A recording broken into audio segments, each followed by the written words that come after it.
18 жилийн өмнө Иксагийн төмөр морин цэрэг Юшин улсын нийслэлийг газрын хөрстэй тэгшилжээ.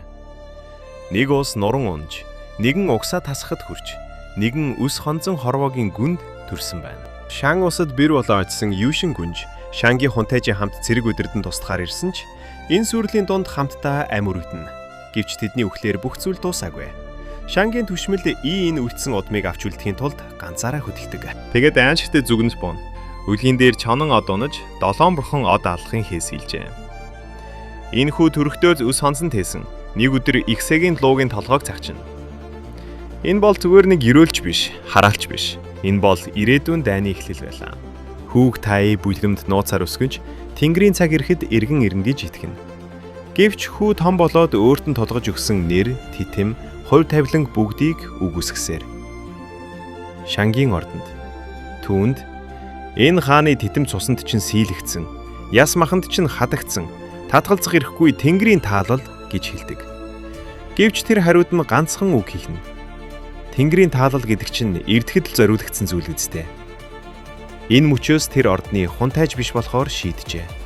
Тэр хойд хаалгыг эвдэн гарч Шан ордны 18 жилийн алтан торыг ардаа барихв.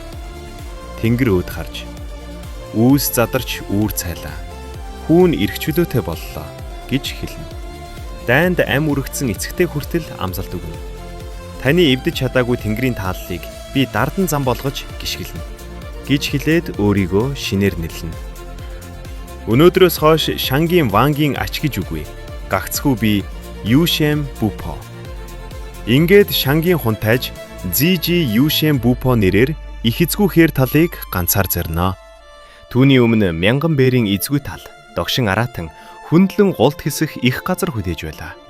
Үүнийг л тулчхал тэрээр Шан усаас бүрэмсэн тасарч чадна хэмээн итгэв. Гэтэл яг энэ үед өөр газарт бас нэгэн хул тавилан боловсрч байв. Лиэр 5 давхар тэнгэрийг нэвтрэхэд ердөө 9 хоног үлдсэн. Дадны хүн саад болвол болохгүй гэсэн хамгаалалт дунд бясалгаж байлаа. Юшэн Буфо мөсөн шуургатай тал дунд завилан сууж буй нэг олж харав. Энэ мөсөөр хучигдсан хээр талд хэн суугаа билээ? Химэн гайхсаар ойртон очиж үзвэл амьсгал нь сул жуужим, царай нь өнгөлөг хിവэр амьд хүн байлаа. Тэр хүн бол Лиэр байсан юм. Гэвч Буфог ойртсон тэр мөчөд хамгаалтын бүс эвдэрч отож байсан араатан цусны үнэр авч орж ирээд. 3 сарын турш мөсөн дунд харуулцны эцэст хөхлөөгийн хамгаалтыг эвдлээ гэж архирна. Тэр хээрийг мөсөн сүнстэй, хашаастай дээд зэргийн хоол хэмээн дайрахад Буфо шууд урд нь орцгосон. Ингээд Юшэн Буфо хээр хоёрын хувь тавилан үгээр биш анхны тулаанаар холбогдлоо. Ухаангүй 2 хүн оллоо гэхэд Шохо хотод хүрээд явуул гэсэн тушаал бууж Буфо Лиэр 2 Шохо хот руу явж байгаа худалдааны цуванд авраглаа. Нөгөө тал цувааны эзэн Шохо хотын эзэн Гэтэнийг зүхэн. Тэр баг эзнийг нь барьцаалж Ючүүн тэнгисийг авахын тулд тэднийг сүрдүүлсэн байв. Цува Шохо хот руу яар хөдлөнө. Урд замд сэжигтэй хий луу ошуудах нүх байж магадгүй ч тэд тойрсонгүй. Учир нь залуу эзэн хүлээж чадахгүй. Үүний дараа Лиэр сэрж би хаан байна хэмээн асуухад Буфо түүнийг аварсан авчирсан гэж хэлэхэд Лиэр итгэлгүйхэн хандна. Гинт төгшүр зарлагдлаа. Худалдааны цуваа дайралтанд өртжээ. Их эзгүй хээрийг туулж чадах Ючүүн худалдааны цуваанд яваа гэдгээ тэр хоёр мэдлээ. Одолгүй урд эсний дэрэмчид цувааг бүслэн дайрлаа. Тэд хүрэх тэргэн доторх эрдэнсийг авахын тулд бүгдийг хятгаар давтална. Цувааны талаас суман жагсаал гаргаж сөрөв. Суман борооны дараач дайсан бүрэн дарагдсангүй. Тэр үед Лиэр үнрээр нүгдсэн дайснуудын тоог хэлэхэд эхлээд итгэмээргүйч түүний хэлсэн нь үнэн байжээ. Тэгээд Буфо ганцаараа дээрэмчдийн дунд орж мянган цэргийн хүчийг зогсоох мэт тулаан хийлээ. Тулааны төгсгөлд түүний нэрийг асуухад эзнийг нь Юшэн Буфо гэдэг хэмээн нэрээ зарлана. Гэтэл яг энэ үед цуваан дотор үүмэн гарч хэн нэгэн Ючүүн тэнгисийг хулгайлахыг оролдоно. Буфо хүртэл сэжиглэж ачиг бачаар хариуллаа хэмээн буруутгав. Харин Лиэр шидэ ашиглан жинхэнэ мөрийг илрүүж хэлдэг. Ингээд Буфо гимгүү мөртлөө эрдэнсийг хэрэг татагдав. Тэр хоёр зүгээр суусангүй. Цусны үнрээр нь дагаж мөрцөөр хулгайчийг олоод ирлээ. Тэр хүн тая бүлмийн хүртэл доромжилж эрдэнсээ өг, үгүй бол ална гэж сүрдүүлдэг. Ингээд жинхэнэ тулаан эхэллээ. Хээрийн бясалгалан дотуур хийн тогтворгүй байсан учраас тэр дайсанд ялагдах аюултай байв. Яг тэр мөчид Буфо урд нь орж түүнийг дахин аварлаа.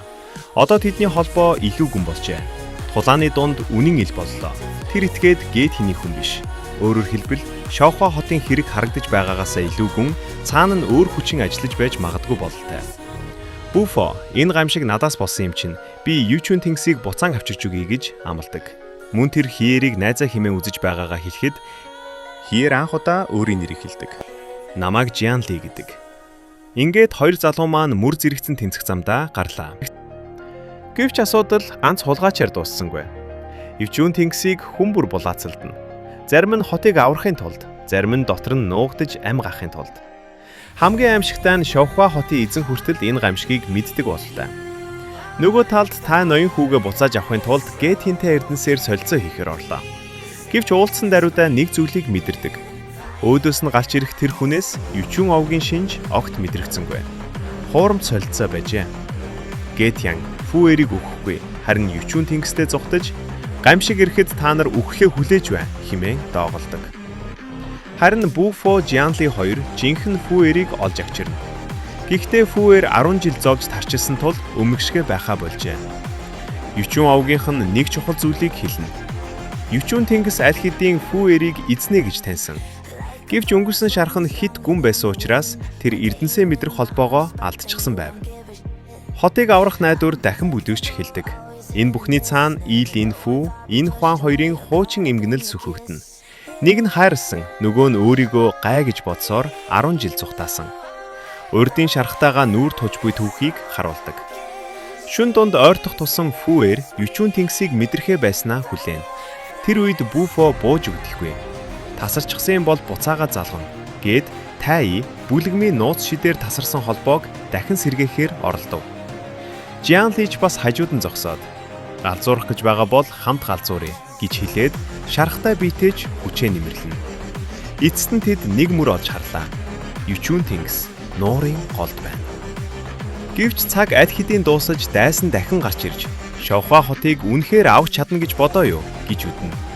Буфо чиний тэнгэрийн тааллыг эзэн нь хэмхчээд үгүй. Шавхва хотын нөхцөл байдал бүр аюултай болно. Ючүн тэнгисийг авсан этвэд зүгээр нэг зүхтаагүй. Нуурын төв дүрцэн нь өөр зорилготой байлаа.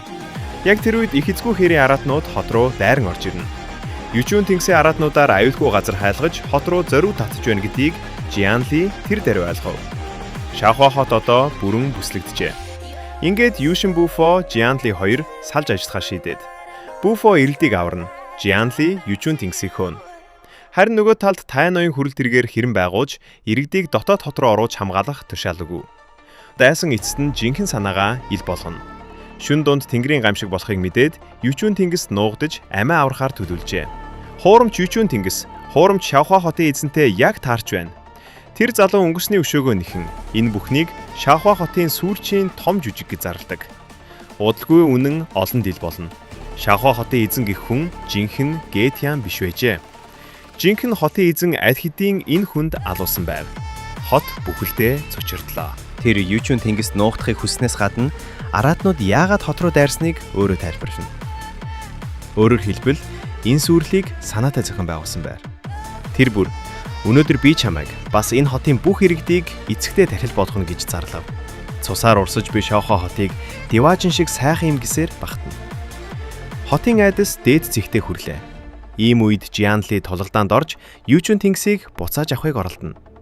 Буфоч ирж нийлээд хоёул хамтдаа дайсныг саатуулж эрдэнсийг эргүүлэн авахын төлөө нуурын төвийн жинхэнэ тулааныг эхлүүлнэ. Одоо Шавхва хотын хувь заяа тэдний мөрөн дээр иржээ.